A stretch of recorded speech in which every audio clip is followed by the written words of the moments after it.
بسم الله الرحمن الرحيم. يا أيها المزمل قم الليل إلا قليلا نصفه أو انقص منه قليلا أو زد عليه ورتل القرآن ترتيلا. إنا سنلقي عليك قولا ثقيلا.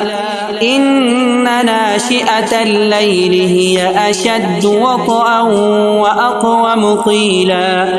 إن لك في النهار سبحا طويلا.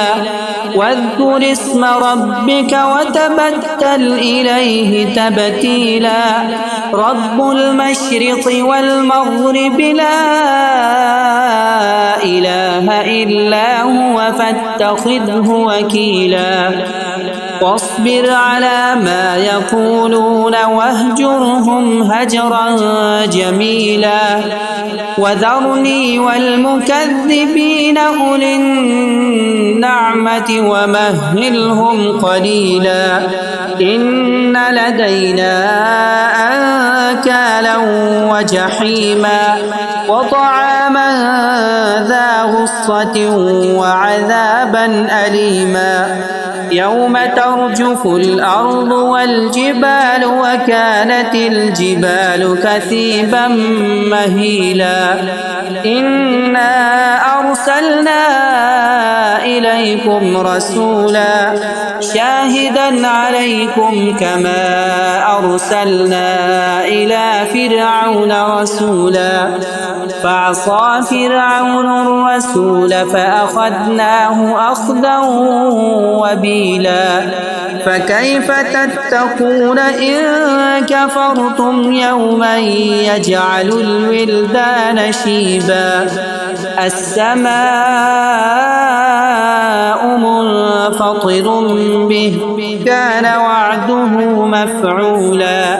إن هذه تذكرة فمن شاء اتخذ إلى ربه سبيلا.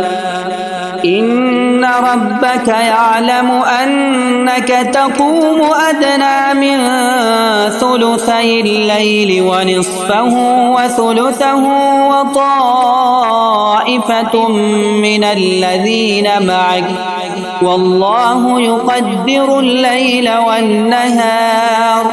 علم أن لن تحصوه فتاب عليكم فاقرؤوا ما تيسر من القرآن. علم أن سيكون منكم مرضى وآخرون يضربون في الأرض يبتغون من فضل الله وآخرون يقاتلون في سبيل الله فاقرؤوا ما تيسر منه.